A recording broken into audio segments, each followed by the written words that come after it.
Hello and welcome to Siyasat TV. I'm Sumayya Junaid Ahmed bringing you the news. Here are the headlines. Bharat Bandh today, traders protest against GST, fuel price hike, e-way bill. Election Commission to announce poll dates for 5 states at 4:30 p.m. Flyers can choose no check-in baggages fares in domestic airlines. GHMC imposed Rs 50,000 fine if found violating parking fee norms at commercial complex. In Telangana, a man held for spreading fake news on collapse of Hyderabad's Balanagar flyover. United States attack Iranian-backed military infrastructure in Syria.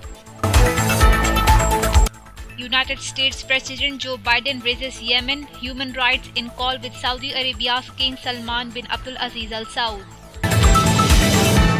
Let's begin with our top story. A nationwide shutdown has been called by top traders body, the Confederation of All India Traders, over rising fuel prices, the goods and services tax and the new e-way bill, a permit associated with the movement of goods. Protesters have said around 40,000 trade associations have extended their support to the shutdown call. Demonstrations are expected to take place across 1,500 towns and cities. The All India Transporters Welfare Association, top body of India's road transport sector, will also join the protest and hold road blockade across the country.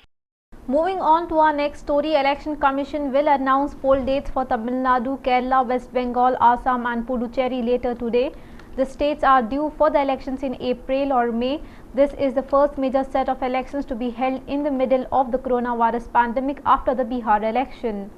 Polls are also to be held in 294 seats in West Bengal, 234 seats in Tamil Nadu, 140 seats in Kerala, 126 seats in Assam and 30 seats in the Union Territory of Puducherry. Bengal will see the most high-stakes battle with two-time Chief Minister Mamata Banerjee facing tough challenge with the BJP. The BJP is also campaigning aggressively to retain power in Assam, where it won the first time in 2016, beating the Congress. In the last round of polls in these states in 2016, Congress could only win Puducherry, but the party this week lost power in the Union Territory adjoining Tamil Nadu after multiple resignation.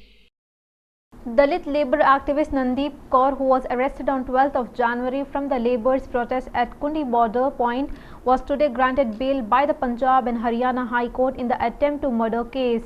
She has been lodged in Karnal jail in Haryana. Ms. Kaur had accused the police for sexual assault under custody, but the allegations was denied by the authorities.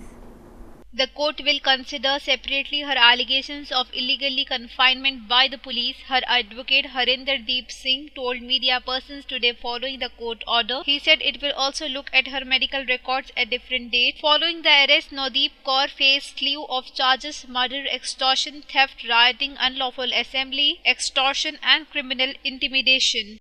Moving on, Aviation Watchdog Directorate Journal of Civil Aviation has said in a circular that domestic flights operators are allowed to give concession in ticket prices to passengers who carry no baggage and only cabin baggage. As per the current rules, a passenger can carry up to 7 kilograms of cabin baggage and 15 kilograms of check-in baggage. Any additional weight is chargeable. The new rule will allow the operators to provide tickets at lesser prices to those who opt to travel with no baggage or only with the cabin baggage within the permissible weightage limit. To avail the discounts, passengers will have to declare at the time of booking of ticket the weight of baggage they will be carrying. Alright, External Affairs Minister S. Jaishankar discussed the situation along the line of actual control in eastern Ladakh and issues related to overall India and China relations with his Chinese counterpart Wang Yi during a telephonic conversation that lasted for 75 minutes. Noting the completion of the disengagement in Pangong Lake area, Mr. Jaishankar emphasized that both sides should now quickly resolve the remaining issues along the line of actual control in the eastern Ladakh. Mr. Jaishankar said that once disengagement is completed at the friction points, then two sides could also look at broader de-escalation of troops in the area and work towards the restoration of peace and tranquility. Let's bring you the latest on the COVID figures in the country. India's COVID-19 tally caseload crossed 1.10 crore mark with 16,577 new coronavirus cases and 120 deaths reported in the past 24 hours. Remember, this is the government data shared by the Health Ministry coming up early this morning. Amid concerns of a third wave, more than 12,179 people successfully fought off the viral disease, taking the overall recoveries to 1,7,50,680. The country now has 1,10,63,491 cases and more than 1,56,000 lives lost due to COVID-19, whereas Telangana recorded 189 new COVID-19 cases and 1 fatality. Let's shift our focus to Telangana, where Roads and Buildings Minister V. Prashant Reddy on Thursday inspected the ongoing construction works of the new Secretariat building and reviewed the progress.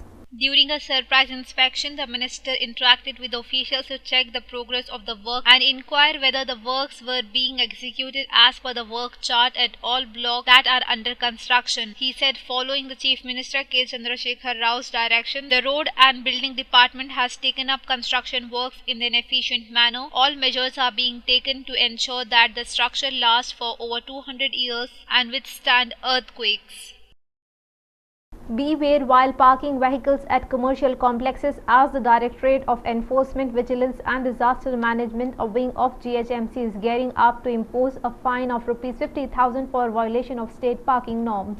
In March 2018, Telangana government issued orders to regulate parking fee in commercial complexes, and according to it, the owner of the commercial complex should provide parking space for its employees and customers. However, it was found that few commercial complexes like malls and multiplexes were not issuing parking tickets to its customers, and complete details including date and time not being mentioned on the ticket. On Thursday, the Municipal Administration and Urban Development issued an order to prevent the misuse of parking policy. A man was arrested by the Cyberabad police on Thursday for spreading fake news on social media saying that Balanagar Jadilmeta flyover in Hyderabad had collapsed.